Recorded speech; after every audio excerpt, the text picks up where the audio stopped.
I counted exactly 23 framed photos on my mother's living room wall: my brother's wedding, my sister's graduation, family vacations, Thanksgiving dinners. Not a single one had me in it. 3 days later, my mother called, not to apologize, but to ask if I could sign a very urgent set of financial documents for the family. That was when I realized the truth. They didn't forget me. They only remember me when they need a signature. My name is Freya Hughes. I am 34 years old, and if you are tuning into Amelia Revenge Stories, you already know that true betrayal rarely starts with a loud, cinematic explosion. Most of the time, it begins with a quiet, deliberate erasure. For the longest time, I convinced myself that the growing chasm between me and my family was nothing more than a geographical inconvenience. Nate Calloway, my boyfriend of 2 years, kept both hands firmly on the steering wheel as we navigated the winding, manicured suburban roads of Raleigh, North Carolina. We had driven all the way from Chicago. It had been nearly one entire year since I last stepped foot inside my childhood home. The early morning Carolina air was crisp, carrying the familiar, nostalgic scent of pine needles and damp earth. It was a stark, jarring contrast to the concrete chill and relentless noise of the city we had left behind just a day prior. Nate glanced at me from the driver's seat and offered a gentle, reassuring smile.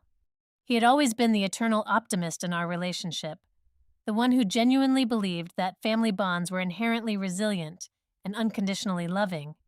He assumed my reluctance to visit was simply a byproduct of burnout from my demanding career. I work as a senior specialist at North Ledger Risk Advisory. My days are spent buried in corporate fraud investigations, tracking offshore accounts, and conducting forensic financial audits. I am trained to look for discrepancies. I look for the missing assets, the hidden liabilities, the subtle spaces in a ledger where the math simply does not add up. I just never expected to apply that same ruthless forensic lens to my own flesh and blood. We pulled into the wide, paved driveway. The house looked exactly as it always did. A pristine, imposing two-story colonial build with immaculate landscaping, standing as a quiet monument to suburban perfection and upper-middle-class stability. I took a deep, steadying breath, bracing myself like an expert witness preparing for a grueling cross-examination on the stand, and stepped out of the car. The initial atmosphere inside the house was aggressively normal. It felt okay, almost deceptively warm and inviting. The rich, heavy aroma of roasted coffee and sizzling maple bacon completely filled the air. My mother, Marianne, was bustling around the massive granite kitchen island, orchestrating a lavish Sunday brunch with practiced efficiency. My father, Douglas, was firmly planted in his oversized leather recliner in the den, his eyes glued to a morning sports broadcast, offering only a brief wave and a low grunt of acknowledgement when we walked in. My older brother, Grant, and my younger sister, Lila, were already seated at the long dining table, laughing loudly over some shared inside joke. There were hugs, the standard, perfunctory embraces that felt significantly more like social protocol than actual familial affection. Marianne patted my back exactly 2 times before swiftly stepping away to check on a casserole in the oven. Grant gave me a firm, aggressive handshake that morphed into a quick, one-armed hug, projecting the confident, slightly arrogant aura of the local real estate developer he was. Lila offered a bright, perfectly rehearsed smile, complimenting the fabric of my coat before immediately turning her attention back to the glowing screen of her phone. I stood right there in the grand foyer of the house I grew up in, feeling entirely like a trespasser who had somehow stumbled into an exclusive country club without the proper membership credentials. Seeking a brief moment of quiet, I excused myself from the immediate flurry of the kitchen and wandered into the adjacent living room. That was when I saw it. The entire expanse of the prominent north-facing wall had been completely transformed into a meticulously curated gallery. It was a sprawling, dominant arrangement of identical matte black frames, hung with absolute mathematical precision against the cream paint. It was an impressive display of domestic curation, clearly designed by my mother to be the undeniable focal point of the room for any visiting guest. My professional instincts kicked in immediately. I am an auditor. My brain is fundamentally wired to quantify, to categorize, to seek structural patterns in any given chaos. I began to count the frames. I did not mean to do it purposefully. It was merely a psychological reflex. 1, 2, 3, 4, 5. My eyes scanned the perfectly leveled rows, moving methodically from left to right, top to bottom. 10, 15, 20, 23. There were exactly 23 perfectly aligned photographs. And in that precise moment, the ambient noise of the house seemed to vanish. The muffled sounds of the sports commentators and the sharp clinking of silverware from the kitchen faded into a dull, distant hum. I stopped breathing. I stepped closer to the wall, my eyes darting rapidly from frame to frame, initiating a frantic, silent search warrant on my own family history. I looked directly at the large, central centerpiece. It was a beautiful, professionally lit, candid shot of Grant on his wedding day, laughing joyously with my parents under an elaborate floral archway. I looked to the upper right. There was Lila, radiant and glowing in her university graduation gown, proudly holding a diploma, flanked by an incredibly proud Marianne and Douglas. I moved my gaze down to the smaller, supporting frames. Family vacations to the Outer Banks where they had apparently rented a massive oceanfront beach house. Thanksgiving dinners featuring golden roasted turkeys, expensive crystal wine glasses, and glowing smiles. Christmas mornings with matching, festive sweaters sitting by the stone fireplace. Casual summer barbecues in the backyard. I scanned all of them again, faster this time, desperately searching the backgrounds for a familiar lock of dark hair, a recognizable shoulder, a fleeting profile. Nothing. Out of 23 photographs, capturing decades of shared existence and milestone celebrations, I was not in a single one. The sheer statistical improbability of it hit me like a physical, heavy blow to the chest. You do not accidentally exclude one of your 3 children from 23 randomly selected family photos. You have to try. You have to curate. You have to consciously edit. I leaned in closer, my face inches from the glass, examining a photograph taken during a 4th of July party 3 summers ago. I remembered that specific day vividly. I remembered standing right next to Lila on that very patio when that picture was snapped. But in the frame hanging on the wall, the image had been cropped. It was cropped with brutal, surgical precision. Only a tiny sliver of my blue summer dress remained at the very edge of the frame, an anonymous, meaningless smudge of fabric belonging to a ghost. Other photos were from major events I had never even known about. A luxurious weekend wine tasting trip to a vineyard up north, a spontaneous, formal family dinner at a high-end steakhouse downtown. Events where the invitations had conveniently bypassed my inbox, completely lost in the mail of their highly selective memory. The wall was not a loving collection of memories. It was a revised historical record, a neatly packaged, heavily redacted version of the Hughes family portfolio, where the middle child, the quiet one, the one who never caused trouble and always paid her own bills, had simply ceased to exist. "Oh, Freya?" I jumped slightly, turning sharply to see my mother standing in the arched doorway, a decorative linen dish towel draped casually over her forearm. Marianne's eyes flicked quickly to the wall, then back to my face. For a mere fraction of a second, I saw a sharp flash of calculation in her gaze. It was the exact look of a guilty defense attorney suddenly realizing a piece of damning, unredacted evidence had been left sitting on the opposing counsel's table. But Marianne was a seasoned master of the social pivot. She did not miss a single beat. She let out a sharp, dismissive sigh and waved a manicured hand at the pristine display. I know, she said, her voice dripping with artificial, breezy exasperation. This wall is such an absolute mess. I threw it together in a total rush last month before the charity board meeting. It is so cluttered. Do you not think? I really need to take it all down and start completely over. She did not apologize. She did not offer a frantic explanation or claim it was an oversight. She merely critiqued the interior design aesthetics of my erasure. Anyway, she continued brightly, already turning her back on the glaring evidence. Do you want some more coffee? Or maybe a mimosa?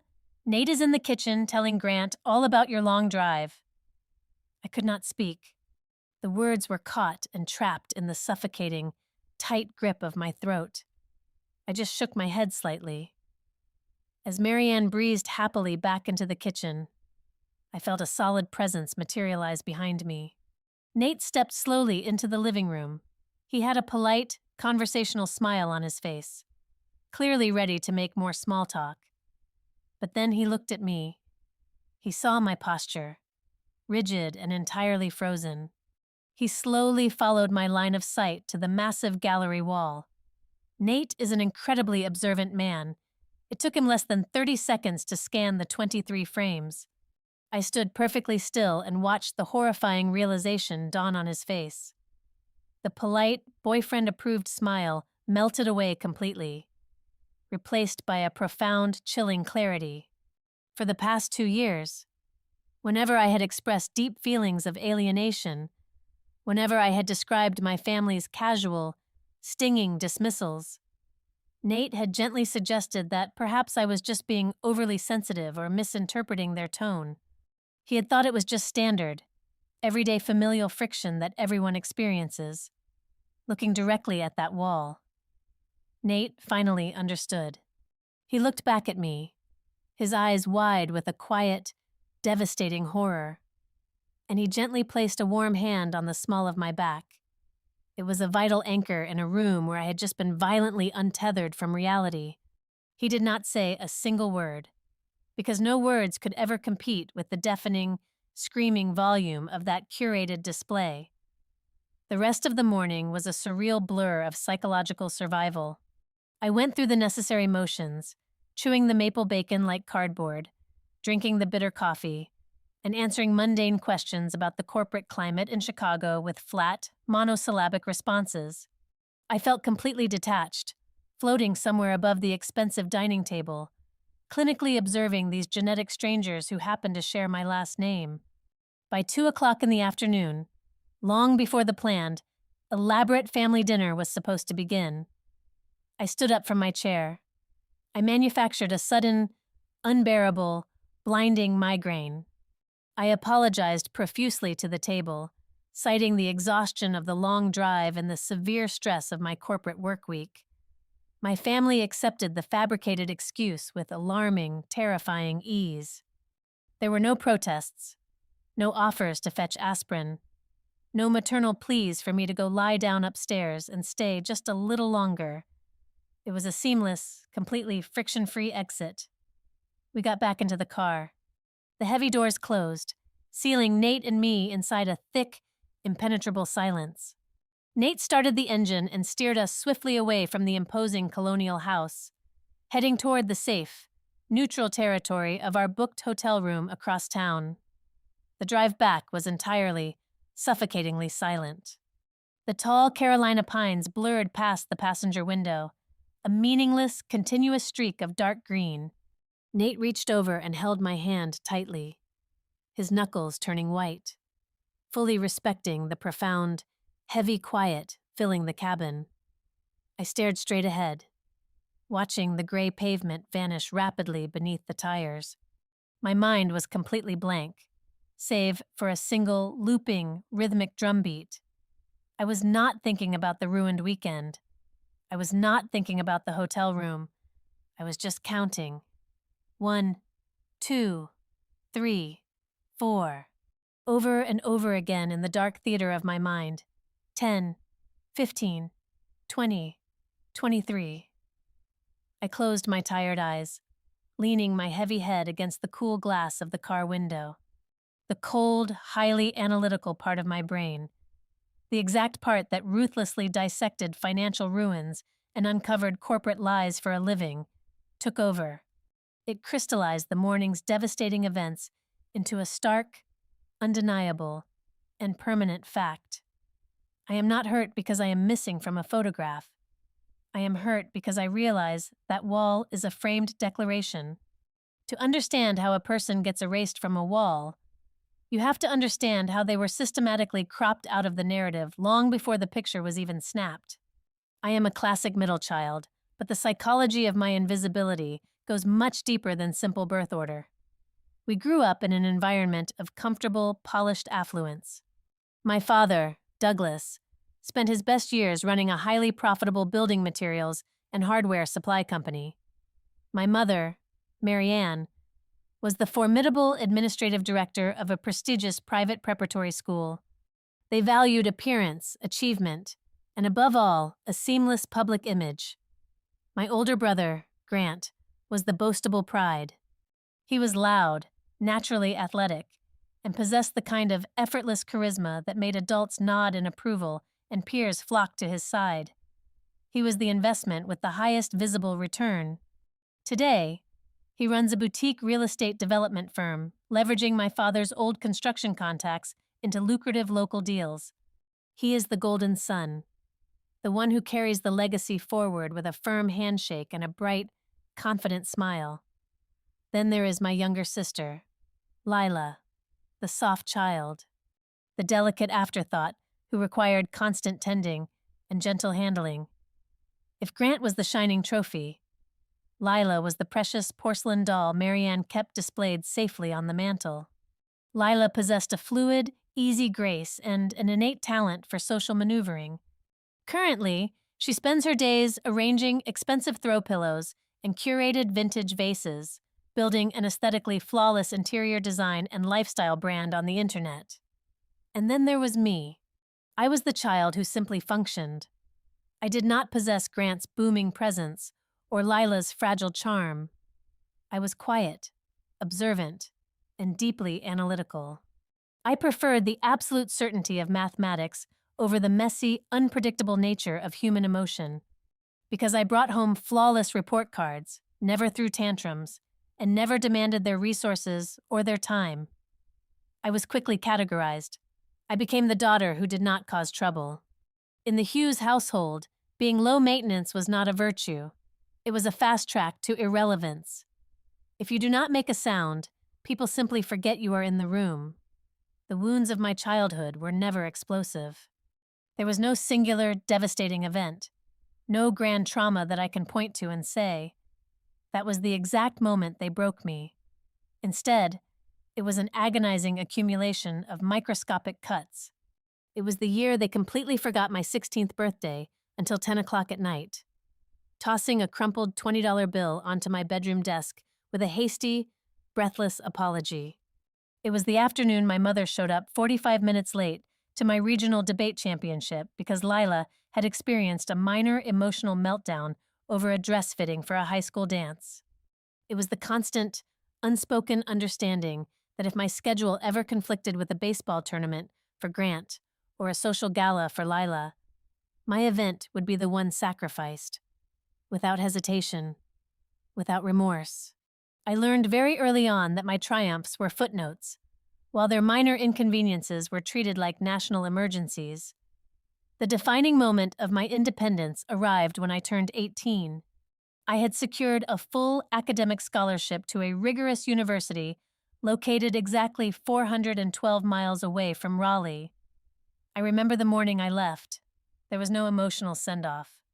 No proud parents helping me carry heavy cardboard boxes down the driveway.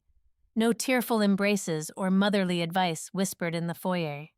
Douglas had an early golf tea time with a local contractor, and Marianne was busy helping Lila organize a charity bake sale for the neighborhood association. I packed the trunk of my used sedan entirely by myself. I checked the oil level, filled the gas tank, and slid behind the steering wheel. I drove out of that polished suburban neighborhood in absolute silence. For 7 continuous hours on the highway, my hands gripped the steering wheel so tightly my joints physically ached. I cried for the first 40 miles. Hot, angry, pathetic tears. But by the time I crossed the state line, the tears had completely dried up, leaving behind a cold, hardened resolve. I made a solemn, unbreakable vow to the empty passenger seat. I would never ask them for anything ever again. I would never need them. I would build a fortress out of my own competence and lock them all outside. That vow became the architectural foundation of my entire adult life. I channeled every ounce of that isolated energy into my education and, subsequently, my career. I climbed the corporate ranks with ruthless mechanical efficiency. I became an expert in tracing complex corporate cash flows, uncovering layered financial discrepancies, and dissecting falsified ledgers.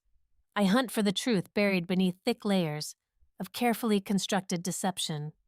I find the missing dollars, the phantom assets, the quiet lies hiding in plain sight within massive blocks of data. My family, naturally, has no genuine comprehension of what I actually do for a living. If you asked Marianne at a cocktail party, she would likely wave her manicured hand dismissively and say her daughter works in finance or does something with numbers up in Chicago. They do not know about the late nights spent analyzing offshore tax havens or the high-stakes negotiations with aggressive corporate attorneys. They do not know that my professional assessment alone can freeze millions of dollars in contested assets. To them, my career is merely a convenient, abstract concept. It simply means Freya is stable. Freya earns a substantial income. Freya is far too busy to be bothered with family matters. They view my total independence not as a triumph of my own resilience, but as a tremendous convenience for them. They never had to pay my college tuition. They never had to bail me out of crippling credit card debt. They never had to leverage their precious social connections to secure me a summer internship. I was the self-sustaining appliance they plugged into the wall and forgot about, confident it would just keep running quietly in the background without requiring any maintenance. They took my silence for granted, assuming it meant I was perfectly content, dwelling in the shadows of their vibrant, chaotic lives. I need to make one thing absolutely, undeniably clear to you. The audience listening to Amelia revenge stories right now, I know how these family dramas usually sound. But do not mistake my clinical recounting of these events for petty sibling rivalry. I am not a jealous woman nursing a decades-old grudge over a forgotten birthday cake or unequal attention. This story is not about envy. I do not want Grant's stressful real estate hustle, and I certainly do not want Lila's carefully curated, superficial internet existence. This is a story about the insidious, calculated nature of utility. It is about the profound psychological violence of being actively erased from the historical narrative of your own family, while simultaneously being kept on a shelf, fully expected to function as a reliable resource the moment they suddenly require one.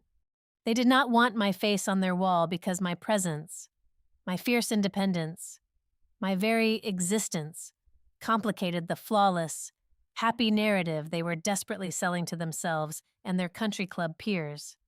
I simply did not fit the aesthetic.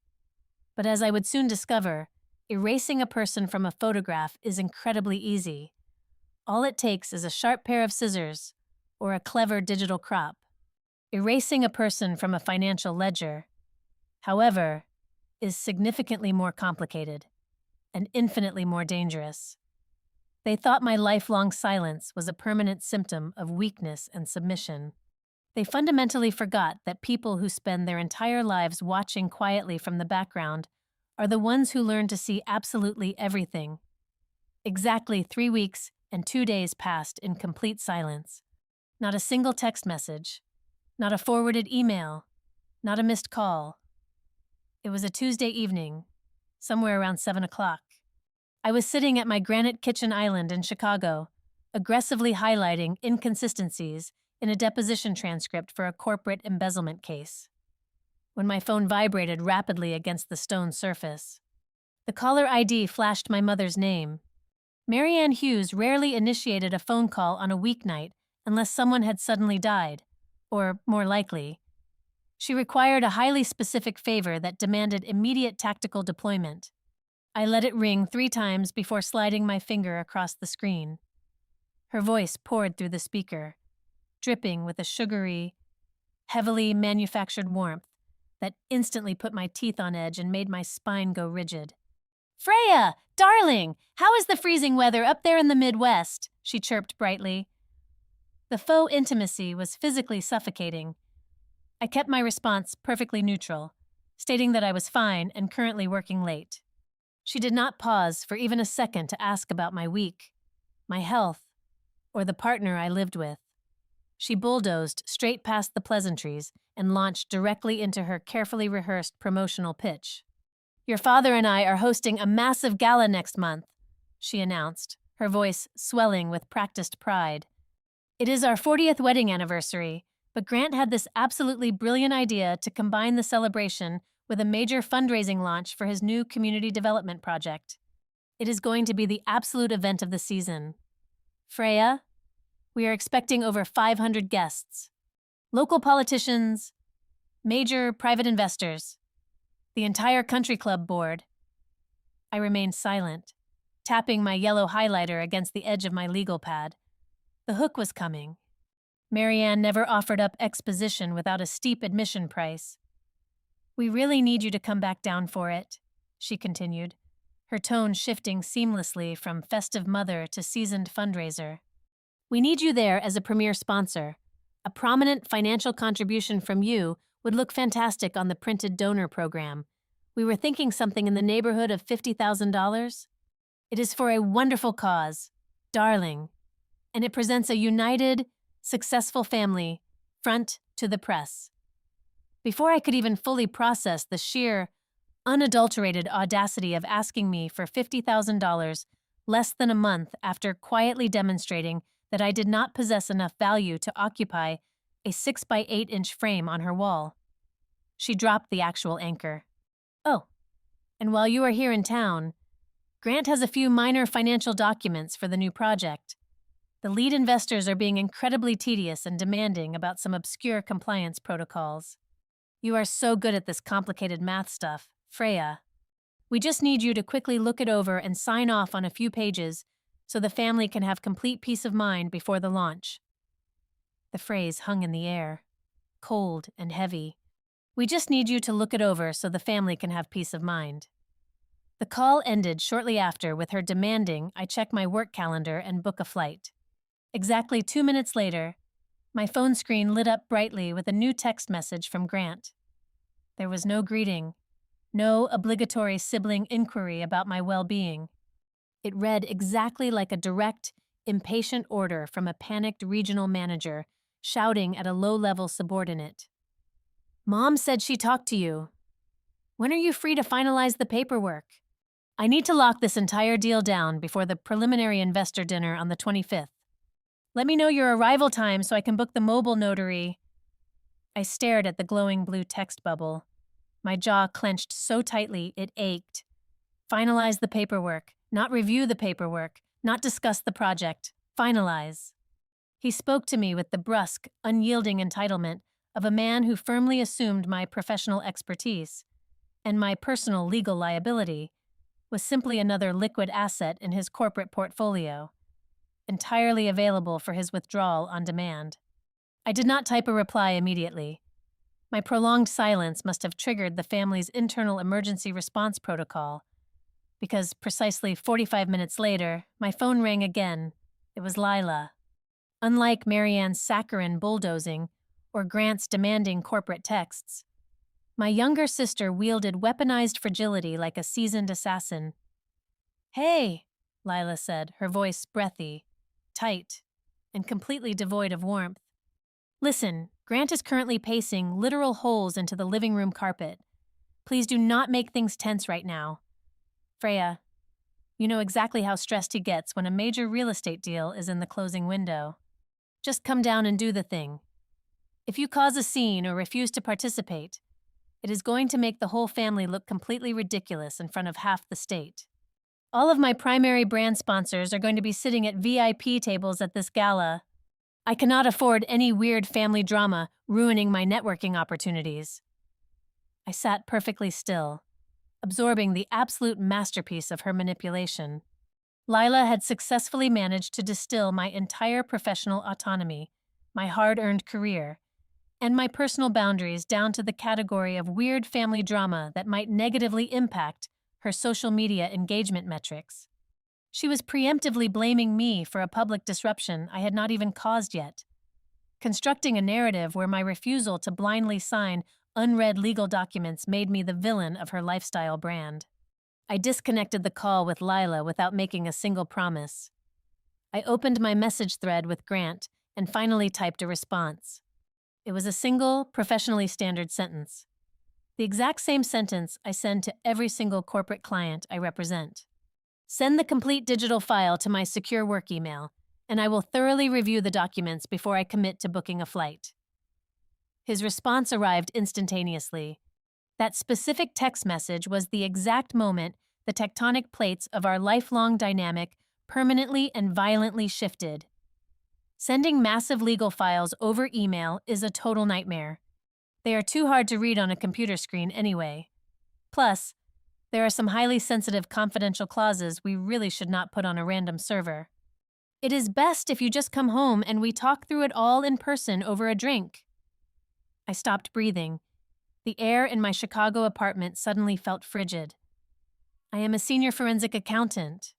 I spend 60 hours a week hunting sophisticated white-collar criminals who attempt to hide stolen millions inside convoluted, multi-layered shell companies.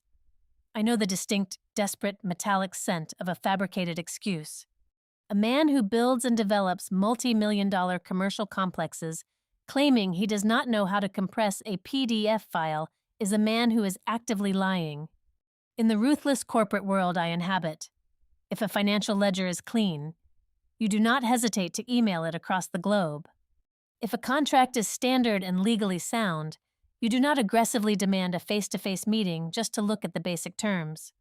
The only people who passionately insist on keeping documents off secure servers, and the only people who push relentlessly for rapid, high-pressure, in-person signatures, are people who desperately need you to miss the fine print. Grant was not acting like an older brother asking his sister for a quick professional favor. He was acting exactly like a hostile target, desperately attempting to manage and control an impending audit. My mother wanted $50,000 and my signature to legitimize a false narrative of family perfection. My brother wanted to blindfold me while I blindly signed away my legal liability to save his failing project.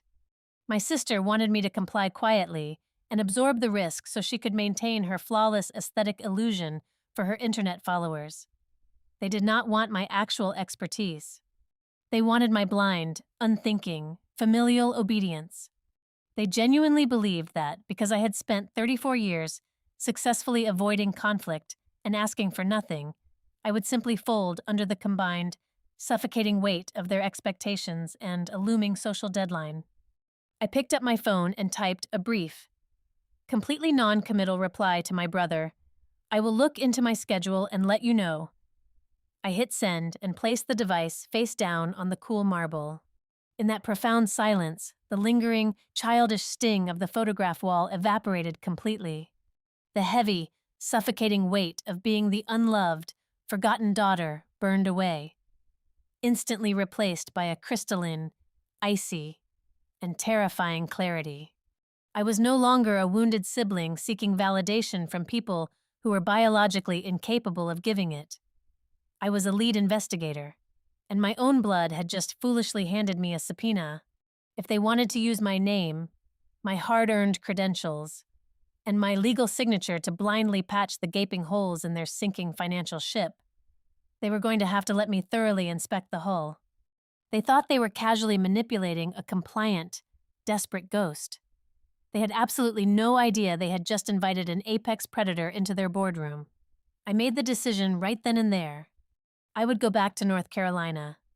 I would put on an expensive dress and attend their lavish anniversary gala, but I was not returning to be a passive donor or a convenient disposable rubber stamp. I was going back to see exactly what kind of rot they were trying to hide behind those 23 perfect frames. When I finally laid out the entire situation for Nate, detailing the barrage of manipulative phone calls and the audacious demand for $50,000, his reaction was instantaneous and fiercely protective. He stood up from the sofa, pacing the length of our living room, his hands running through his hair in absolute frustration. He begged me to cut them off entirely. He wanted me to block their phone numbers, ignore their text messages, and completely refuse to engage. He argued that engaging with them, even to deny their requests, was exactly the kind of toxic cycle I had spent the last 2 years trying to escape. From a purely emotional standpoint, Nate was entirely correct. Walking away was the safest, most logical option for my mental health. But I patiently explained to him that simply walking away would only result in another loud, dramatic family narrative where I was painted as the ungrateful, cruel daughter who abandoned her parents on their 40th anniversary. I told him I absolutely refused to participate in another screaming match based on hurt feelings and historical grievances. I did not want an argument. I wanted undeniable, concrete evidence. However, before I could objectively hunt for that evidence, I knew I needed to mentally fortify myself against the psychological landmines my family had planted inside my head. I immediately scheduled an emergency telehealth consultation with Dr. May Hollis. Dr. Hollis is a seasoned clinical psychologist who has guided me through the darkest, most confusing chapters of my family estrangement. She has a remarkably steady, practical approach, completely devoid of fluffy platitudes. Sitting in my home office, staring at her calm face on my computer monitor, I laid out the sequence of events.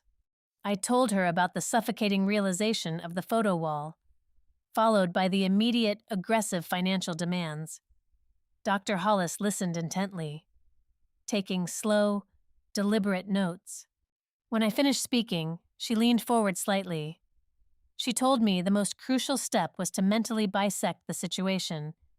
She instructed me to acknowledge the profound, completely valid grief of being the forgotten child. That pain was real and required mourning, but she firmly stated that I could not allow that wounded inner child to make the strategic decisions regarding a highly suspicious legal request. She advised me to treat the Hughes family not as my parents and siblings, but as a hostile corporate entity that had just flagged a major compliance warning. That shift in perspective was the exact psychological armor I required. It stripped away the messy, blinding layers of familial guilt and left me with cold, sharp clarity. I ended the video call, closed the therapy window, and opened a secure, encrypted browser. I walked into the kitchen, brewed a massive pot of dark roast coffee, and returned to my desk. I was ready to build the chessboard. As a forensic accountant, I possess a very specific set of skills when it comes to tearing apart public records. I began my deep dive with the State Business Registry. Hughes Development Partners, Grant's heavily boasted real estate firm, was legally required to file public disclosures. I systematically pulled the articles of incorporation, the annual operational reports, and a dense stack of uniform commercial code filings. I spent over 6 straight hours cross-referencing property parcel numbers, municipal zoning permits, and civil litigation databases through the county clerk portal. The financial portrait that slowly materialized on my dual monitors was drastically different from the image of the wildly successful, booming enterprise Grant projected to the world. His company was not thriving. It was actively suffocating from a severe lack of liquidity. According to the public filings, Grant was desperately trying to close a massive, multi-million-dollar commercial acquisition on the rapidly developing east side of the city. However, the data revealed an overwhelming, crushing pressure on his cash flow. His debt-to-equity ratio was spectacularly dangerous.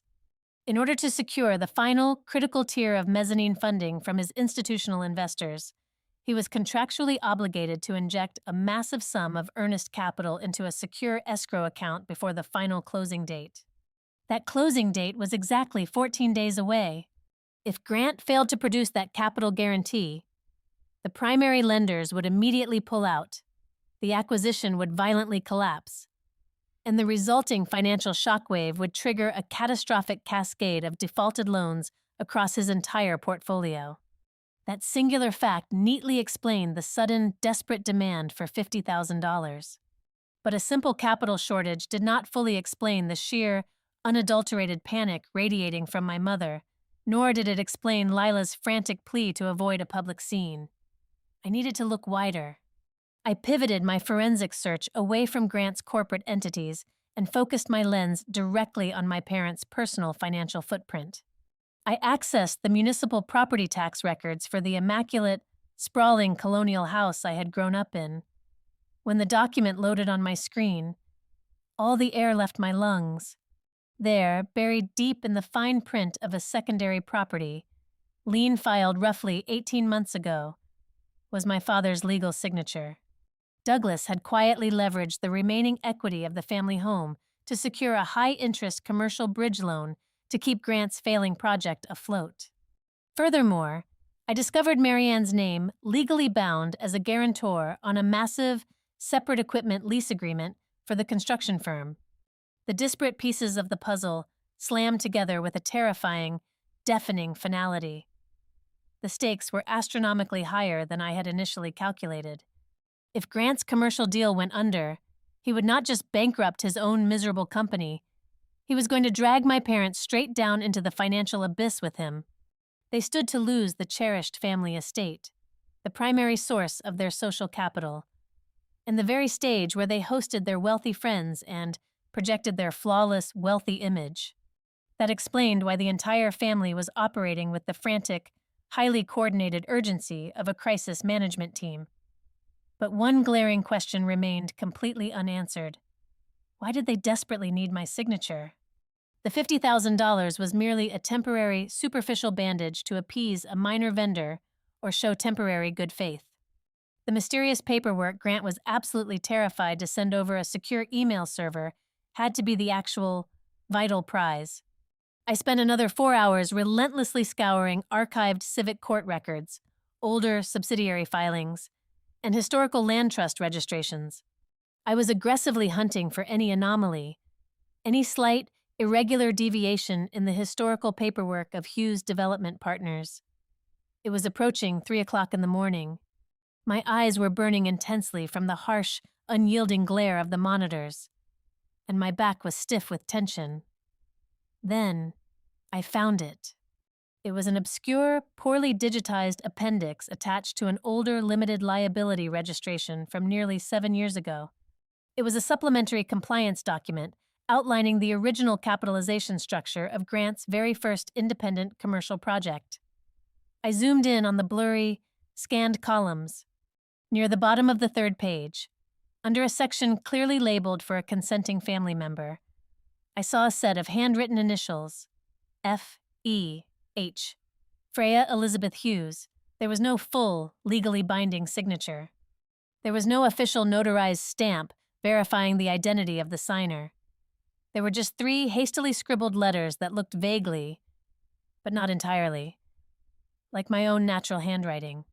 I leaned back heavily in my ergonomic chair, the profound silence of my Chicago apartment ringing loudly in my ears. As a professional investigator, I am trained never to jump to wild, unsubstantiated conclusions without definitive, irrefutable proof. But my professional instinct, honed by years of sniffing out elaborate corporate deceit, was screaming at me like a fire alarm. My family did not just want to borrow money from me to save a failing project.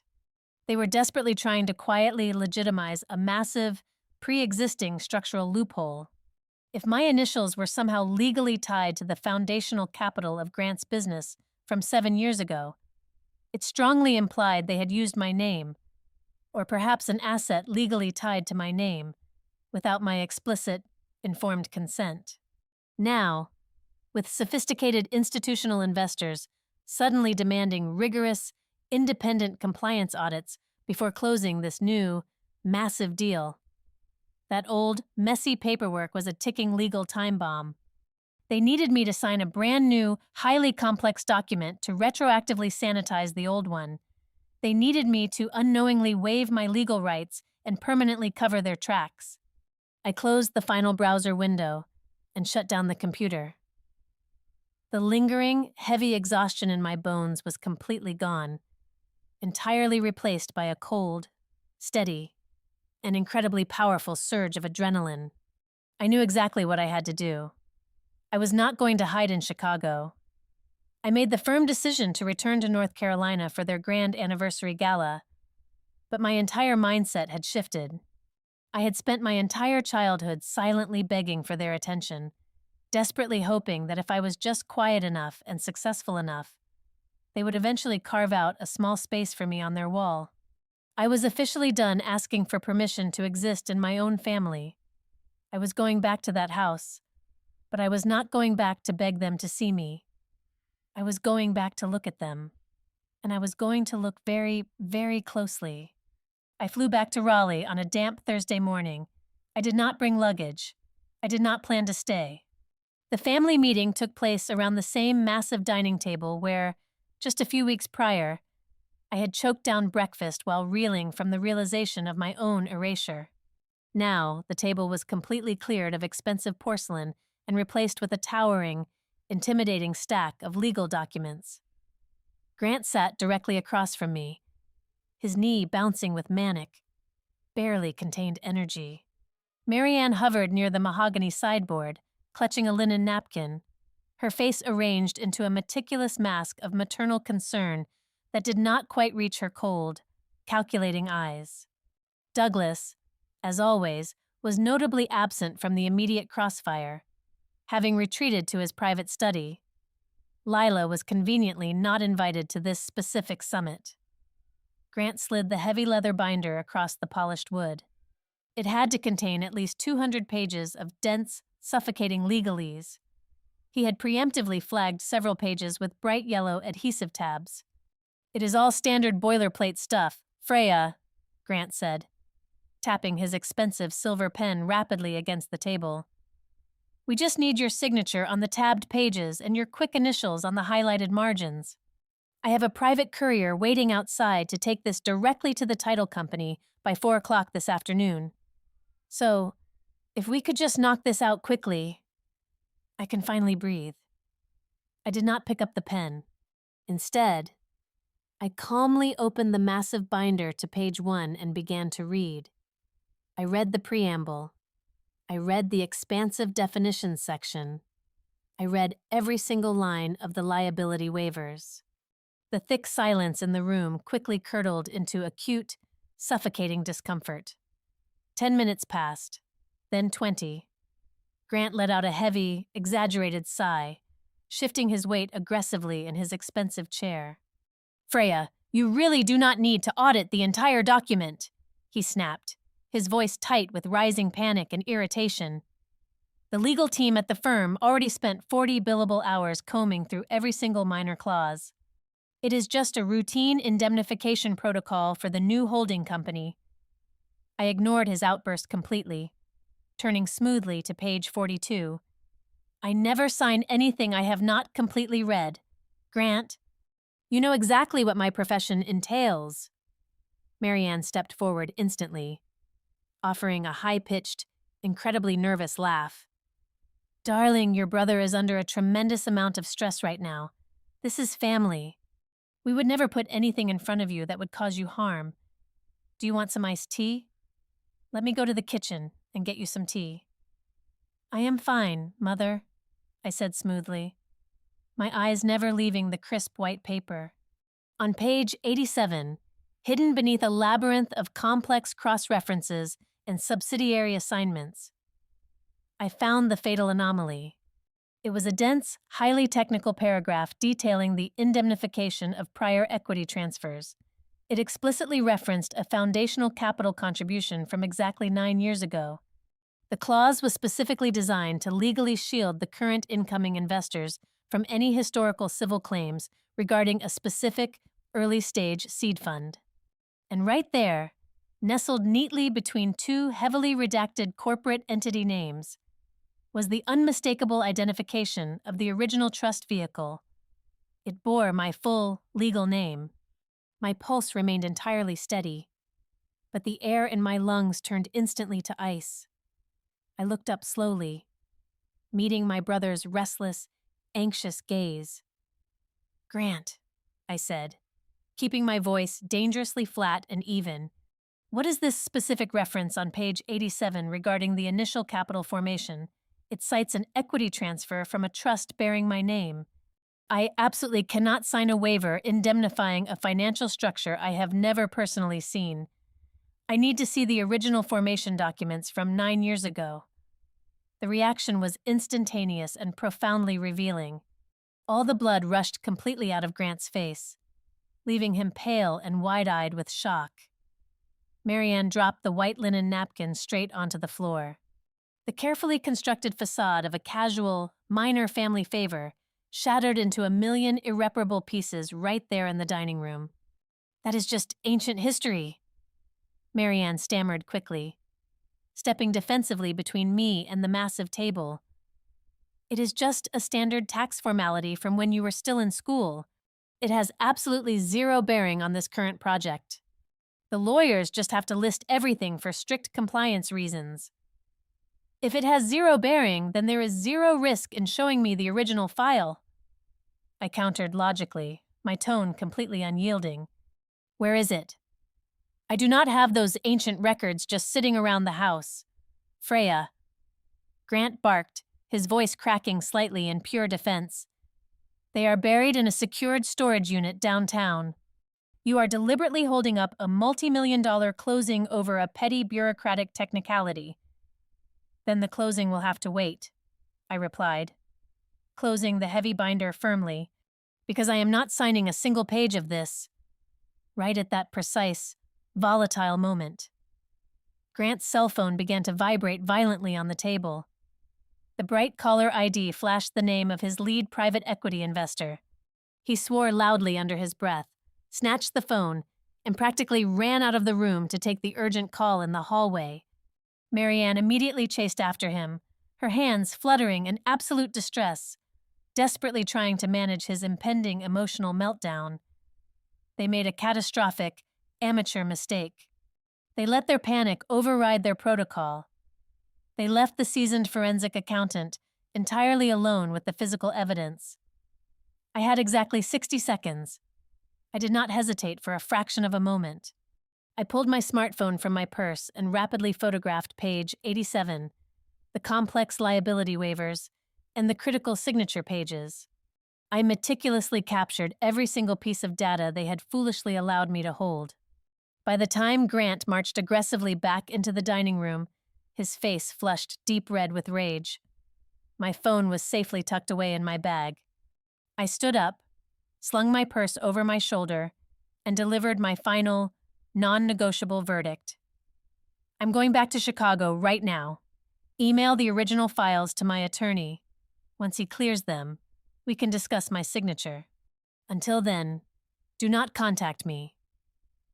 I walked out the heavy front door, leaving them standing in the absolute wreckage of their own failed ambush. 72 hours later, I was sitting in a sleek, glass-walled conference room high above the sprawling Chicago skyline. Across from me sat David, a ruthlessly efficient civil litigator I frequently collaborated with on complex corporate fraud investigations. I had printed out the high-resolution photographs I took in my parents' dining room and laid them out across the large table like bloody pieces of a severed crime scene. David methodically cross-referenced the photographed clauses with historical tax databases and closed-door financial registries. It took him less than 2 hours to completely unravel the convoluted lie my family had spent nearly a decade aggressively protecting. "It is incredibly sophisticated, Freya," David said, taking off his reading glasses and rubbing the bridge of his nose with a heavy sigh. "But the actual blueprint is actually quite simple. The source of Grant's initial startup capital 9 years ago did not come from a traditional bank loan. It came from an educational and lifestyle trust fund." He turned a large computer monitor directly toward me. "According to the archival state data, this trust was established by your late grandmother when you were a child. It was heavily funded. But exactly 9 years ago, the primary beneficiary rights were completely restructured and legally diverted into a commercial shell company. A shell company wholly owned by your older brother. I stared blankly at the glowing screen.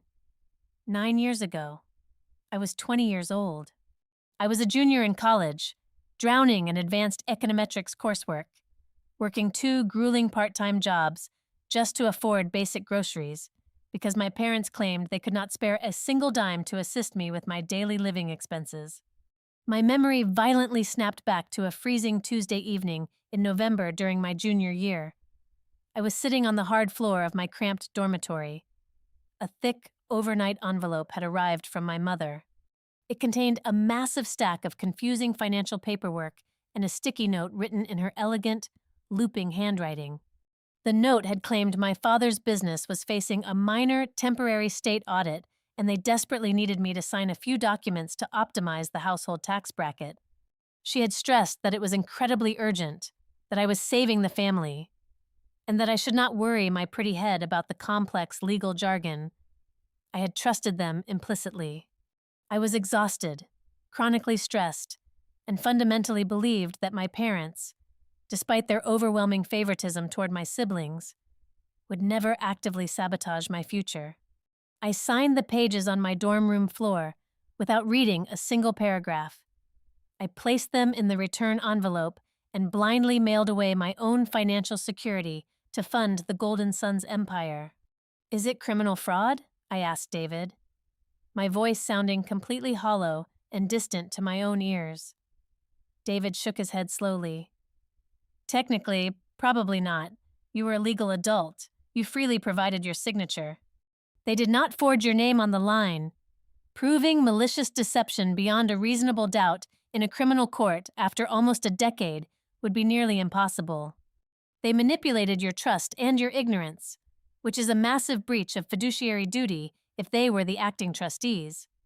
But criminally, they are likely shielded by the statute of limitations and your own authentic signature." He paused, his eyes narrowing sharply. "But civilly, ethically, it is an absolute slaughter.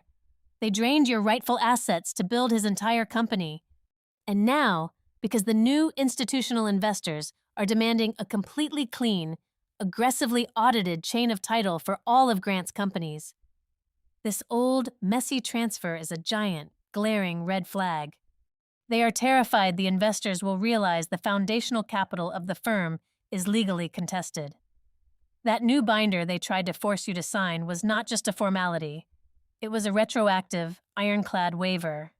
If you had signed that, you would have legally surrendered any right to ever sue them for the stolen trust money." I walked out of David's office and stepped onto the busy, wind-swept streets of downtown Chicago.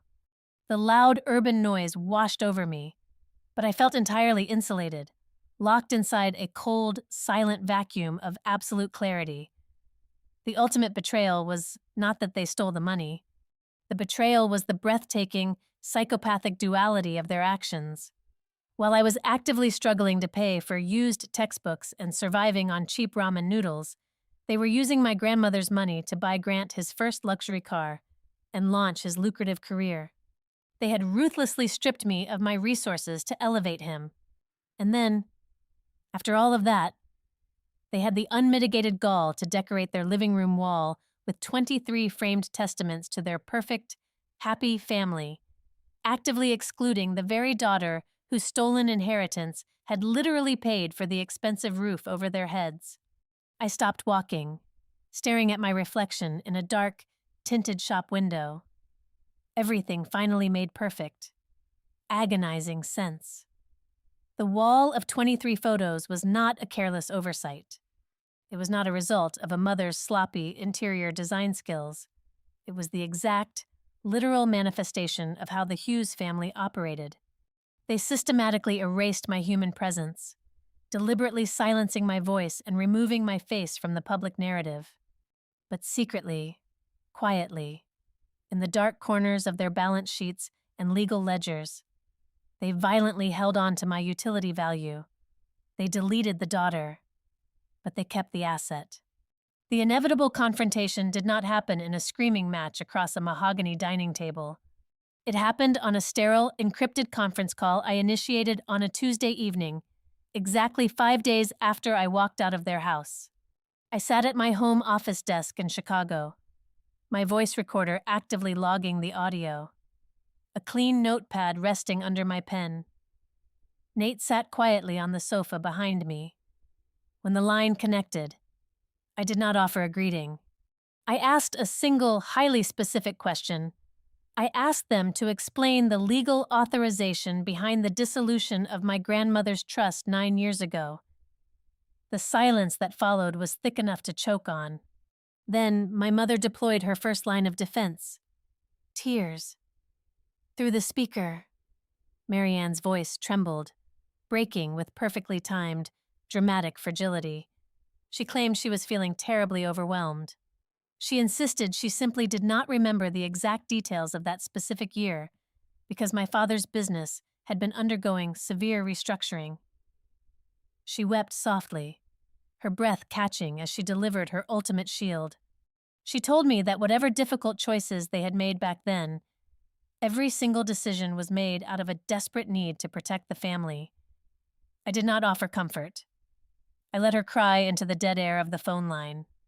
When she realized the tears were bouncing off a brick wall, Grant violently seized the microphone.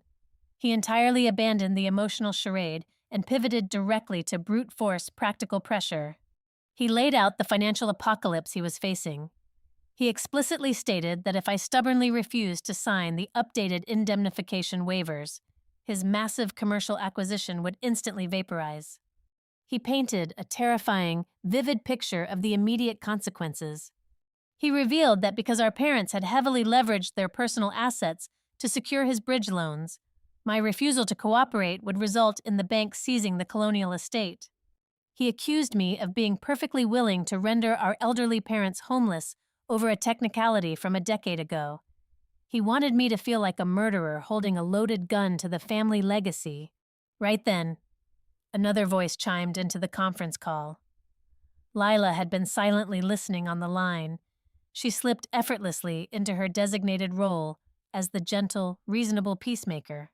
She adopted a soothing, hushed tone, begging everyone to lower their voices. Then, she made the most catastrophic tactical error of the entire evening. She told me to stop acting so shocked.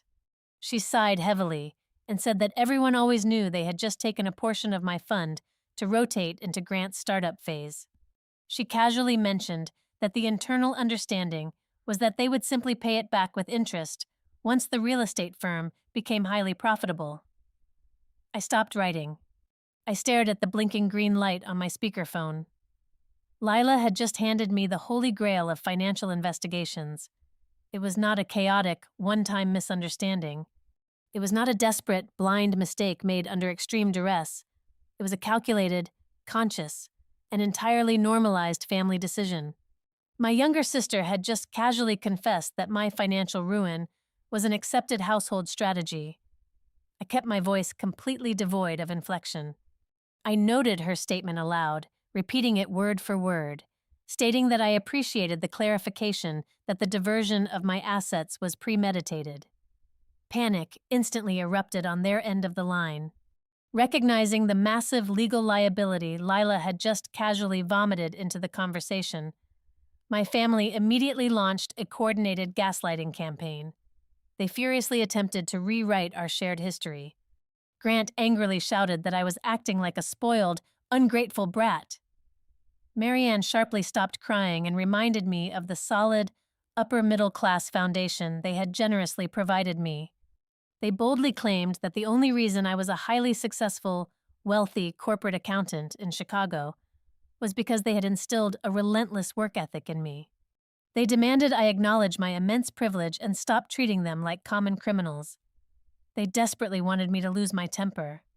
They wanted me to scream about the 23 missing photographs, to cry about my forgotten 16th birthday, to hurl emotional accusations so they could comfortably categorize me as hysterical and irrational. If I was hysterical, I could be dismissed. I refused to play their game. I did not engage with their manufactured memories. I spoke with the icy mechanical precision of a federal prosecutor. I told them I would no longer entertain verbal debates regarding our childhood. I demanded that all future communications be strictly documented. I instructed Grant to email me the original amortization schedule for the so-called loan Lila had just mentioned. I demanded Marianne forward any written correspondence from 9 years ago detailing the terms of the trust dissolution. I told them I wanted exact timelines, verified bank routing numbers, and cross-referenced document files. I informed them that until those specific digital files landed in my secure inbox, this conversation was permanently terminated. I ended the call with a single keystroke. Nate let out a long, shuddering breath from the sofa. In the past, whenever my family had pushed me to the brink, Nate would pace the room, begging me to just slam my fists on the table, yell at them, and aggressively cut them out of my life forever. He had always viewed my family trauma through the lens of a domestic dispute, but watching me systematically dismantle their defenses on that call, his expression had fundamentally changed. He looked at me with a mixture of profound awe and mild terror. He finally understood that I was not throwing a temper tantrum. I was running a highly disciplined, surgical investigation. I was laying out a trap made of their own arrogance. The following afternoon, I logged onto my scheduled virtual session with Dr. May Hollis. I recounted the entire phone call, detailing Lila's accidental confession and my subsequent demand for a paper trail. Dr. Hollis listened with her usual unwavering composure. She adjusted her glasses and asked me a very direct question. She asked me to define my true, ultimate objective. She warned me that if my underlying goal was simply to inflict as much emotional agony upon them as they had inflicted upon me, I was going to fail. She explained that narcissistic family systems are completely immune to shame. They would never genuinely feel the specific type of remorse I secretly craved. Dr. Hollis reminded me that true power lay not in extracting an apology, but in forcing absolute, undeniable accountability. My mission was not to hurt them. My mission was to permanently break the invisible machinery of exploitation they had built around my existence. I had to force the truth out of the shadows and ensure it carried severe, tangible consequences. That evening, I sat alone at my desk. The sun had completely set, casting long, dark shadows across the hardwood floor. I pulled out a massive piece of blank white drafting paper and a thick black marker. I did not draw a financial ledger. I drew a timeline. On the far left side of the paper, I wrote down the year I turned 16. I marked the forgotten birthday. Moving right, I marked the high school debate championship my mother missed. I marked the day I packed my own car to drive 400 miles to university completely alone. Then, I marked the exact month, 9 years ago, when they casually forged my financial ruin to buy Grant a seat at the corporate table. I drew a thick, heavy black line connecting every single isolated event. For 34 years, I had believed these were two separate categories of pain. I thought the emotional neglect was one tragedy, and the financial theft was another. But looking at the ink on the paper, the horrifying truth became undeniable. It was a single, continuous, unbroken line. The emotional erasure was the required psychological preparation for the financial theft. They had to teach me that I was invisible. They had to groom me to expect absolutely nothing, so that when the day finally came to harvest my resources, I would be far too conditioned to ever notice I was bleeding. They wanted to erase me from the picture, but I was about to become the most visible, undeniable witness they had ever encountered. It took less than 48 hours for the final, most grotesque layer of the deception to reveal itself. The impending 40th wedding anniversary was never actually about celebrating 4 decades of marital bliss. As an investigator, I know that when money is tight, affluent families do not throw lavish, 6-figure parties purely for sentiment. I dug into the municipal philanthropic registry and found the special event permit. It was filed under a newly minted, tax-exempt philanthropic entity, an organization entirely controlled by the board of Hughes Development Partners. The lavish party, with its expected 500 guests, open bars, and string quartets, was a highly calculated soft launch. Grant was using my parents' marital milestone to debut his new community revitalization fund to a targeted room of deep-pocketed local donors, civic leaders, and the precise institutional investors holding his bridge loans. Through a mutual contact in the Raleigh commercial real estate sector, I managed to obtain a digital copy of the internal promotional packet being distributed to the VIP sponsors. I opened the glossy, high-resolution file on my monitor. There, spread across the centerfold under the bold, elegant heading of multi-generational values, was the exact photographic layout from my mother's living room. I stared at the screen, my blood running completely cold. There were the curated vacation shots from the Outer Banks. There were the perfectly posed Thanksgiving dinners. There was Grant smiling confidently in his tailored suits, and Lila looking effortlessly elegant in her designer dresses. The promotional copy spun a nauseating, perfectly polished narrative about a deeply rooted, unified local family dedicating their generational wealth to building community infrastructure. Suddenly, the 23 frames on the wall were no longer a confusing mystery of maternal neglect. They were a carefully market-tested campaign. I finally understood why the surgical cropping had happened. I had left. I had built an independent, grueling career 400 miles away in a different state. I did not work for the family firm. I did not attend the country club mixers or the local charity bake sales. My completely separate, autonomous existence, my refusal to rely on their money, directly contradicted the cohesive, dynastic brand they were desperately trying to sell to these affluent stakeholders.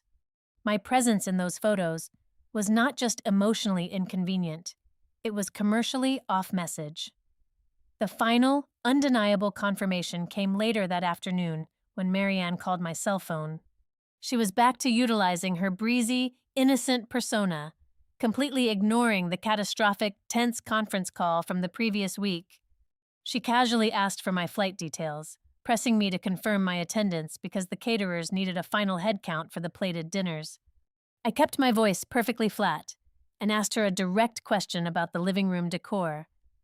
I asked her why she had chosen those specific images for the promotional brochure. Marianne let out a short, dismissive breath, the kind she used when annoyed by a trivial detail. She told me she just wanted the aesthetic to look harmonious and unified for the commercial printers. Then, with a terrifying, casual cruelty, she added that my photos simply did not fit the tone of the campaign. She said I always wore such severe, dark business suits in my pictures, and they needed a softer, more inviting family look to appeal to the wealthy charity board members. It was a small, seemingly frivolous comment about wardrobe choices, but it possessed a lethal sharpness. It officially upgraded my erasure from petty domestic favoritism to calculated corporate image management. I had been removed from the visual record because my reality threatened their profitable illusion. They were selling a fantasy of a perfectly supportive family, funded by the stolen assets of the very daughter they had meticulously erased from the brochure. I hung up the phone and immediately drove back to David's law office in the financial district. I slid the printed promotional packet across his polished desk. He read through the marketing copy, his expression hardening into professional disgust. He immediately drafted a formal legal notice. It was an aggressive, uncompromising cease and desist letter, demanding the immediate surrender of all historical financial records and placing a strict injunction against the use of any capital, collateral, or indemnification tied to my former trust. He advised me to have a professional process server deliver it directly to Grant's corporate headquarters by 9 o'clock the very next morning. I held the crisp, legally binding document in my hands, feeling the heavy, definitive weight of its power.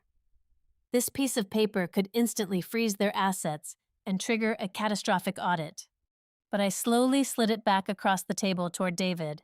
I told him not to send it yet. Sending a letter to an empty office on a Tuesday morning would only give them the one thing they did not deserve: time. It would give them time to scramble, to hire expensive crisis managers, to shred secondary documents, and to spin a brand new web of lies to their investors. I needed maximum leverage.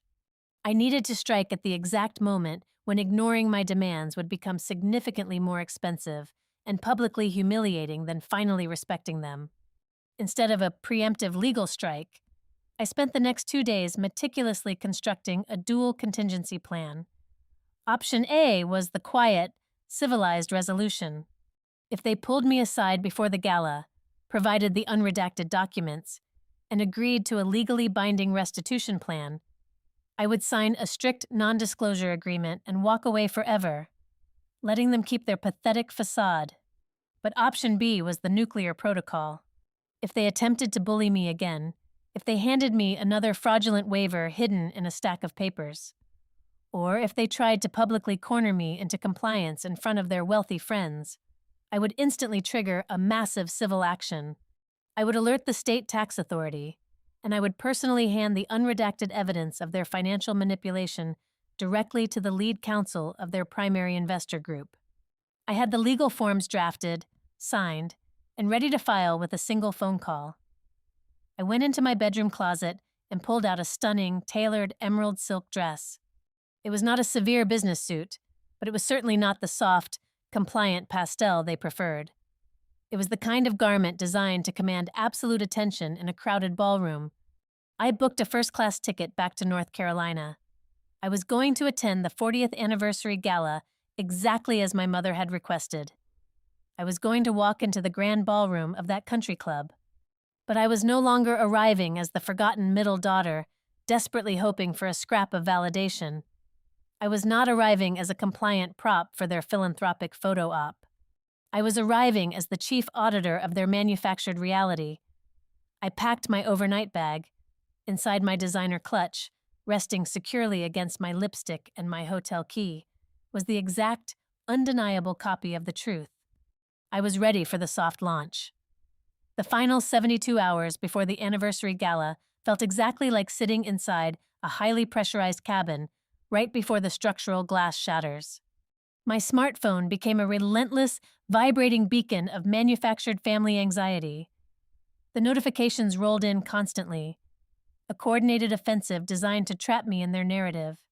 Marianne sent detailed, brightly worded itineraries, highlighting the exact hour the professional photographer would arrive at the country club for the multi-generational family portrait. Grant was significantly less subtle. His text messages were thinly veiled probes, dripping with anxious condescension. He asked if I had a chance to sleep on our little chat, and if I was ready to just put the past behind us and get the tedious paperwork out of the way before the cocktail hour began. I kept my responses incredibly brief. I typed short, neutral statements. I will see you on Saturday. I am currently reviewing everything. My sterile politeness was a highly calculated tactical maneuver. To a man like Grant, whose entire worldview is built on wearing people down through sheer aggressive volume, a lack of active resistance looks exactly like submission. He genuinely believed the combined, suffocating weight of the family name and the looming social deadline had successfully broken my resolve. He thought I was quietly falling back into my designated role. While Grant was busy picking out his tailored tuxedo and finalizing the catering menu, I was sitting in David's sleek law office assembling the ammunition. We did not just build a legal case, we constructed an airtight, devastating financial autopsy. David and I put together 2 distinct physical dossiers, bound in thick, heavy black leather. The primary binder was the master file. It contained the chronological timeline of the trust dissolution, the certified bank routing numbers proving the precise transfer of my assets to his corporate entity, a brutal analysis of his current cash flow deficit, and a formal demand letter. The terms inside that letter were uncompromising: complete financial restitution, permanent legal disassociation from my name, and a signed admission of the prior irregular asset transfer. The second binder was significantly thinner. It was the absolute worst-case scenario protocol. It contained only the foundational proof of the unauthorized equity transfer and the specific legal codes they had violated. I designed that secondary folder specifically for the lead counsel of his private equity firm, just in case Grant decided to publicly corner me at the event or physically force a pen into my hand. It was a loaded weapon I could effortlessly slide across a cocktail table to instantly vaporize his multi-million-dollar deal in front of his elite peers. Back at our apartment, Nate stood in the doorway of the bedroom, watching me pack the heavy leather binders into my overnight bag. He stepped forward and gently took my hands, his expression a mixture of deep concern and fierce loyalty. He told me he was flying down to North Carolina with me. He wanted to be my physical shield in a room filled with people who had spent decades making me feel small and insignificant. I accepted his offer, but I immediately established incredibly strict boundaries for his presence. I looked him directly in the eyes and explained that he was coming strictly as an observer, not a bodyguard. I told him he could hold my hand. He could stand quietly by my side, but under absolutely no circumstances was he allowed to intervene, negotiate, or speak for me unless I gave him a direct, explicit signal. I needed my family to understand that I was not hiding behind a man. I was driving this entire operation entirely on my own. Nate nodded slowly, recognizing the cold, unyielding authority in my voice. He finally saw that I was not walking into a slaughterhouse as a terrified victim. I was walking in as the executioner. Mental preparation was just as critical as the legal paperwork. On Thursday evening, I logged into my final virtual consultation with Dr. May Hollis. We did not discuss my childhood feelings or process my grief. We engaged in a rigorous, intense role-playing exercise. She helped me build an impenetrable fortress of short, definitive sentence boundaries. Dr. Hollis warned me that the exact moment I presented the demand letter and refused to sign their fraudulent waivers, my family would launch a desperate, vicious emotional assault. They would call me selfish.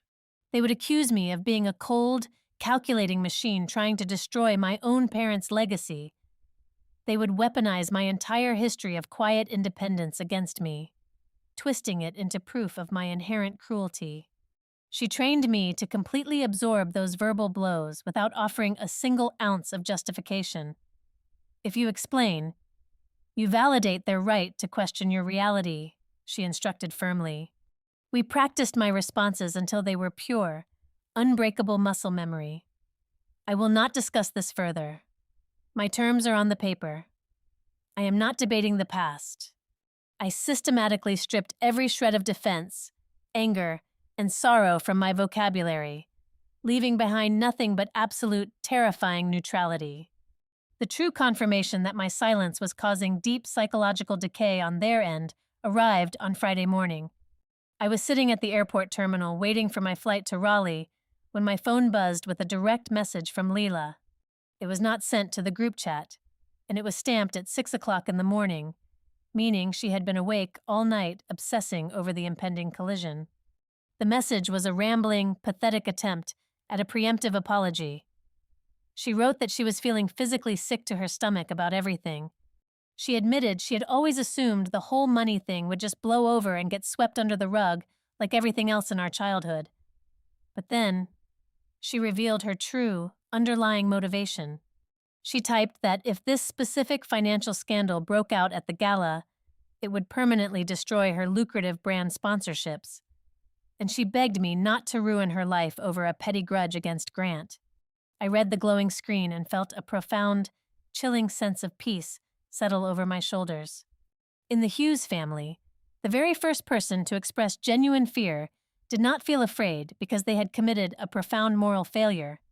Lila was not terrified because they had actively stolen my future. She was terrified because the pristine, profitable image she projected to the internet was about to violently shatter. The absolute lack of basic human empathy was the final necessary proof. It cemented my resolve into something harder than titanium. We landed in North Carolina and checked into a quiet, upscale hotel located exactly 5 miles away from the country club. I completely refused to sleep in my childhood bedroom. It was Friday night. The massive anniversary gala was less than 24 hours away. The entire city of Raleigh was likely buzzing with anticipation for the high society event of the season, completely unaware of the financial explosive currently resting safely inside my leather bag. I stood by the large window of my hotel room, looking out at the glittering lights of the city. I opened my phone and pulled up the high-resolution photograph of my mother's living room wall. I stared at the 23 perfectly aligned frames. I looked at the smiling faces, the curated holidays, the flawless narrative they had constructed over the bones of my stolen trust. The slow, heavy burn of tension in my chest settled into a perfectly steady, rhythmic heartbeat. I locked the screen of my phone and set it face down on the polished wooden nightstand. Tomorrow, I whispered to the quiet, empty room. Either they will finally see me, or they will see the absolute, devastating consequences of not seeing me. The heavy oak doors of the Raleigh Country Club swung open at exactly 7 o'clock in the evening. The main foyer was a dizzying spectacle of cascading crystal chandeliers, towering floral arrangements, and a live string quartet playing a classical arrangement in the corner. I stepped over the threshold wearing the emerald silk dress. Nate walked silently beside me, his hand resting lightly against the small of my back. Marianne spotted me almost immediately from across the crowded lobby. She was draped in an expensive silver gown, holding a glass of champagne. Her eyes lit up with profound, genuine relief. She practically glided across the marble floor, her arms outstretched, completely abandoning the wealthy donor she had been schmoozing. She pulled me into a tight, highly perfumed embrace. "Oh, Freya, darling, you look absolutely stunning," she whispered fiercely into my ear, her voice trembling with manufactured emotion. "I knew you would come to your senses. I knew you would stand by the family tonight." I did not return the hug. I merely stepped back and offered a perfectly polite, entirely vacant smile. She fundamentally misinterpreted my physical presence as unconditional surrender. She genuinely believed that by putting on a beautiful dress and showing up at her party, I had silently agreed to play the role of the compliant, invisible daughter one last time. Before I could even respond to her greeting, a heavy hand clamped down on my shoulder. Grant materialized from the crowd. He was wearing a sharply tailored tuxedo, but his face was slick with a thin layer of nervous sweat, and his eyes darted frantically around the room. "Freya, great. You are here," he said, his words tumbling out in a rushed, panicked breath. He did not say hello to Nate. He grabbed my elbow with entirely too much force. "We need to step into the private staging room right now. The lead counsel for the primary investment group just arrived.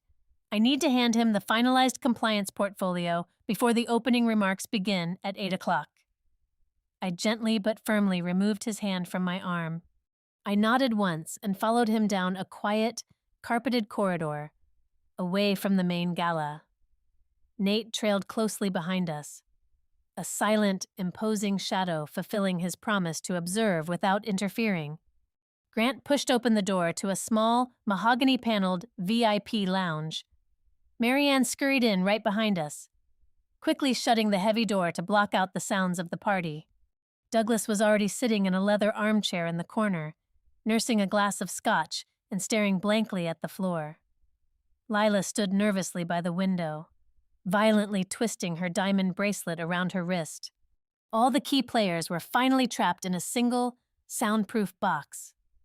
Grant practically sprinted to a polished wooden table in the center of the room. He snatched up a sleek, blue folder and a heavy gold pen, thrusting both directly toward my chest. "This is the heavily revised version," Grant said, his voice tight and breathless. "I had the legal team completely strip out all the confusing boilerplate language you hated the other day. It is just a simple, straightforward confirmation of your identity and your non-involvement in the current corporate structure. Sign the bottom of page 3 and initial page 4. That is it. We can all go get a drink and enjoy the anniversary." I did not take the pen. I took the blue folder, walked over to a small side table, and opened it under the warm glow of a brass reading lamp. The air in the room grew instantly stagnant. Grant began to pace like a caged animal. I ignored his frantic energy and read the text. He was right about one thing. It was significantly shorter, but it was not a simple identity confirmation. It was a highly concentrated, lethally precise legal trap. Buried in the middle of the second page, disguised under a dense paragraph regarding historical corporate entity formations, was a brand new clause. It was an absolute, irrevocable waiver of liability. If I signed my name on the dotted line, I was legally swearing that I held no current or future claims against Hughes Development Partners, its subsidiaries, or its original acting trustees. It explicitly stated that the signatory surrendered all rights to pursue civil litigation regarding any financial transactions executed prior to the current fiscal year. They knew exactly what they had done. The panic over the new investors had forced them to acknowledge the gaping, fraudulent hole in their foundation. Instead of offering restitution, they were trying to use the overwhelming, suffocating pressure of a ticking social clock and a room full of VIPs to force me into burying my own rights. They wanted me to dig my own legal grave and politely lie down inside it so they could go pop champagne. I slowly looked up from the illuminated pages. I looked directly into Grant's bloodshot eyes. "Who specifically drafted this third clause on page 2? I asked, my voice cutting through the thick silence like a frozen blade. Grant stopped pacing. He swallowed hard, his Adam's apple bobbing nervously. "I told you, the outside compliance consultants drafted it. It is just standard protective jargon for the holding company. It is a blanket waiver of liability, Grant," I stated, my tone perfectly even and entirely devoid of emotion. "It explicitly absolves the original trustees from civil action regarding historical asset transfers. You are asking me to sign away my legal right to sue you for the stolen trust fund." Grant's face flushed a deep, violent crimson. He opened his mouth to scream a denial, to launch into another aggressive gaslighting campaign. But before he could form a single word, Marianne shattered. "Freya, please!" she cried out, her voice echoing shrilly off the wood panels. She stepped forward, her hands clasped together in a posture of desperate prayer. "I just want things to be peaceful tonight. It is our 40th anniversary. Can you not just let this go? Just sign the paper so Grant can secure his funding. And we can all go home tomorrow and talk about this later like a normal family. We will make it right eventually. I promise. Just do not ruin this night for us." I stared at my mother, feeling the last remaining microscopic thread of daughterly obligation cleanly snap in half. Her chaotic outburst was the final, undeniable confirmation I required. Even now, standing face to face with the absolute proof of their deception, she still prioritized a temporary, fake peace over the actual truth. She wanted me to quietly swallow the poison so her party would not be interrupted. The sheer, unadulterated selfishness hanging in the air was apparently too much for the weakest link in the room to bear. Lila let out a sharp, hysterical sob from the window. Everyone turned to look at her. Lila's perfectly contoured face was streaked with sudden, ruined makeup. She was trembling violently. "Stop it, Mom!" Lila gasped, her voice breaking completely. "Just stop lying to her. We are never going to talk about it later. We never talk about anything." Lila took a shaky step toward me, her eyes wide with genuine panic and an unexpected, sudden burst of clarity. She looked at Marianne, then looked directly at me. "Do you want to know why you were not on the wall, Freya?" Lila cried, her voice rising in pitch until it was almost a scream. "It was not because your clothes were too dark. When Mom was picking out the photos for the promotional brochure last month, she specifically told the designer to leave you out. I was standing right there in the kitchen.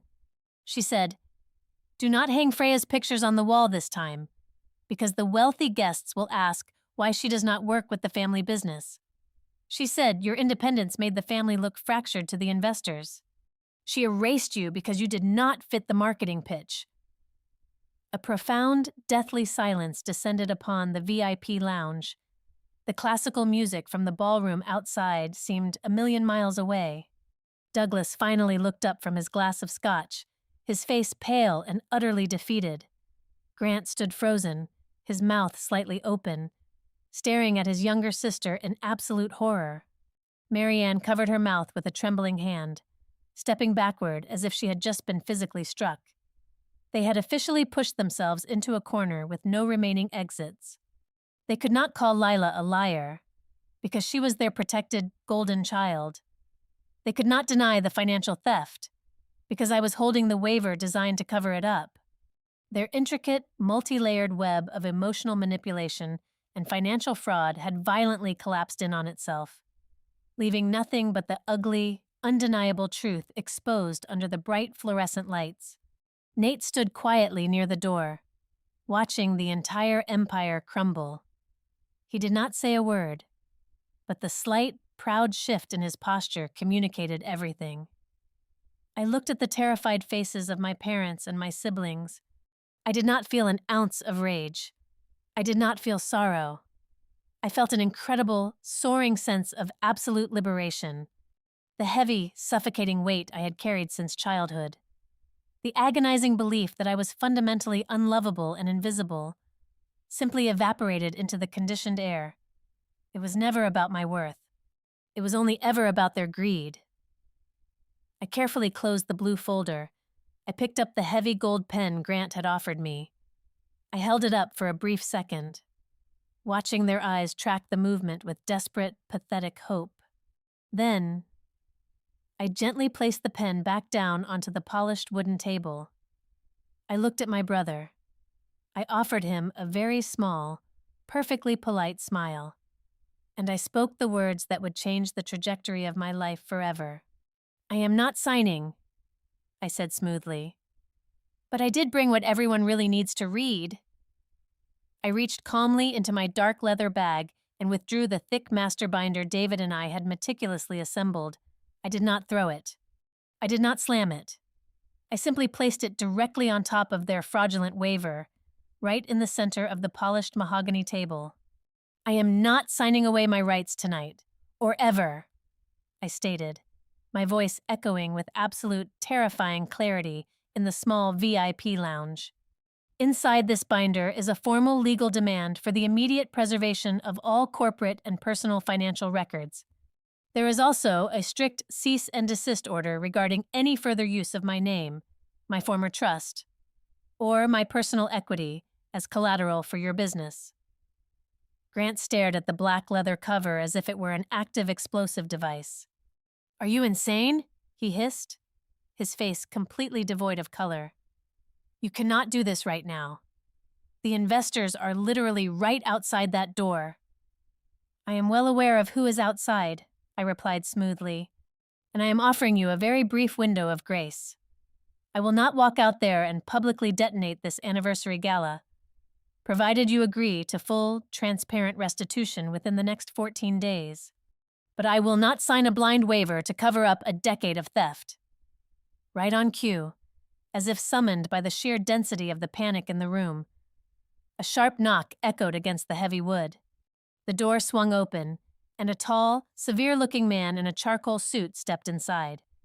It was the lead legal counsel for the private equity firm, holding his own silver briefcase. He looked expectantly at Grant, then glanced at the unsigned blue folder on the table. "Are the compliance waivers executed, Grant?" the lawyer asked, his tone crisp and entirely businesslike. "The board is ready to take their seats for the opening remarks." Grant opened his mouth, but only a strangled, desperate sound came out. He looked at me, his eyes begging me to lie, to fall back into line, to save him one last time. I did not blink. I turned directly to the investor's attorney. I maintained a posture of perfect, relaxed professionalism. "The waivers will not be executed this evening," I informed him calmly. "There is a significant legal discrepancy regarding the foundational capitalization of Hughes Development Partners, specifically concerning an unauthorized transfer of my personal trust assets 9 years ago. I have requested a temporary hold on any new indemnification until my legal team can conduct an independent forensic audit of the historical ledgers." The attorney froze. In the high-stakes world of institutional finance, The words unauthorized transfer and forensic audit are absolute poison. His professional demeanor instantly hardened from collaborative to deeply suspicious. He looked sharply at Grant, absorbing the profound, guilty silence radiating from my family. "I see," the lawyer said, his voice dropping an octave. He closed his silver briefcase with a loud, definitive click. "Under these specific circumstances, my firm cannot authorize the release of the bridge capital. We will be temporarily suspending the closing protocol pending a complete, independent review of the title chain. Good evening." He turned on his heel and walked out of the room, effectively taking Grant's multi-million-dollar lifeline with him. The heavy door clicked shut, sealing my family inside the ruins of their own making. Grant absolutely exploded. The facade of the confident, successful CEO vanished entirely, replaced by a red-faced, screaming child. He slammed both of his fists onto the table, rattling the brass lamp. "You ruined everything!" Grant roared, the veins bulging dangerously in his neck. "You just destroyed this entire company. You just bankrupted our parents. You destroyed our family's future over your own petty, selfish vendetta." I stood my ground. I did not raise my voice a single decibel. I looked at my older brother with nothing but cold, clinical pity. "I am not destroying anything," I replied, delivering the words like precise, surgical strikes. "I am simply refusing to continue being the invisible portion of your balance sheet." Marianne collapsed into the nearest leather armchair, sobbing loudly into her hands. It was not the delicate, manipulative crying she had utilized on the phone. It was the messy, ugly weeping of a woman who had finally lost absolute control of her narrative. "Freya, how could you be so cruel?" my mother wailed, reaching a trembling hand out toward me. "We are your family. We made mistakes." "Yes, but we love you. Can you not just find it in your heart to forgive us? Must you punish us like this?" I looked down at her. There is a massive, fundamental difference between asking for forgiveness and actively taking responsibility. Mother, you did not bring me here to apologize. You brought me here to manipulate my signature and permanently bury your crimes. I am not punishing you. I am simply holding you accountable. Those are two very different concepts. Through the chaos of Marianne's sobs and Grant's heavy, furious breathing, a quiet, gravelly voice finally spoke up from the corner of the room. "She is right." Everyone turned. Douglas was staring down into his empty crystal glass. My father, the man who had spent his entire life avoiding conflict and letting my mother orchestrate the family dynamic, finally looked up and met my eyes. "I signed the original transfer papers." "Freya," Douglas admitted, his voice hollow and thick with heavy shame. "Your mother and your brother mapped the whole thing out, but I authorized it. I told myself it was fine. I told myself you were the easy child, the strong one who never complained. I thought you would not hold a grudge, and that we would just quietly make it up to you later when the business took off. I was a coward." It was a pathetic, terribly delayed confession, but it was the final, undeniable validation I needed. It was the verbal signature that permanently locked the checkmate into place. They had operated under the fatal assumption that my silence was a symptom of weakness. They had no idea it was the quiet discipline of an observer gathering evidence. I picked up my purse and slipped the strap over my shoulder. Nate stepped forward, moving seamlessly to my side. We did not need to say another word. The legal machinery was already in motion, and the psychological war was officially over. I turned my back on the room and walked out into the grand foyer. Through the massive double doors, I could hear the faint, muffled sounds of 500 wealthy guests clinking their champagne flutes, completely unaware that the philanthropic empire they had come to celebrate had just been gutted in a back room. I left my family there to face the impossible, humiliating task of walking onto that stage and explaining to their elite peers why the investment deal was dead.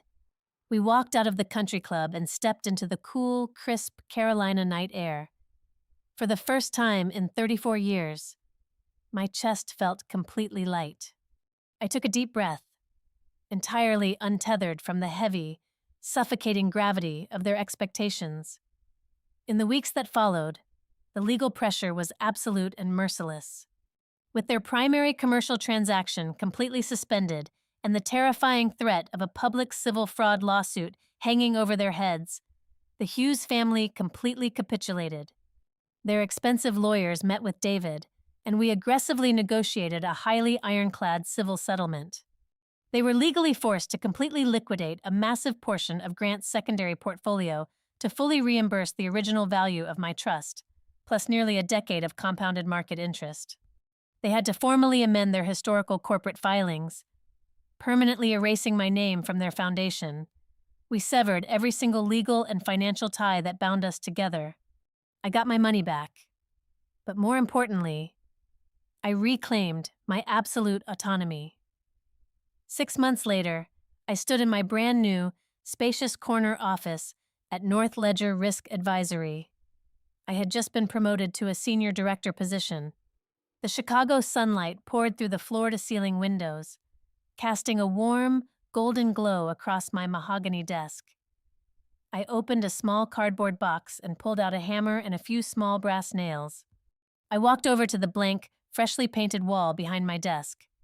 I did not hang 23 identical, meticulously curated, matte black frames. I hung exactly 4 photographs.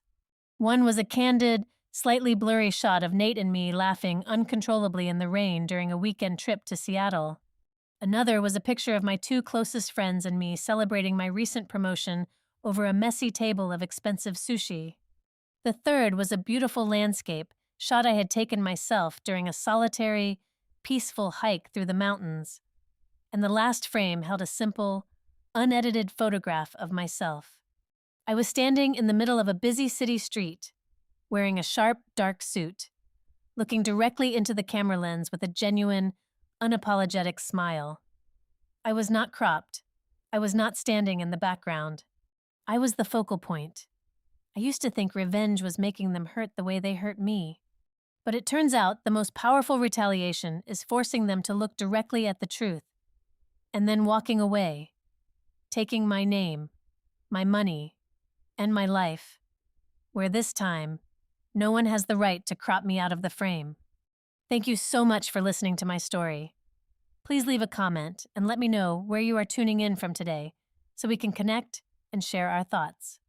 Do not forget to subscribe to Violet Revenge Stories, like this video, and support the channel by hitting the hype button so this story can be heard by even more people.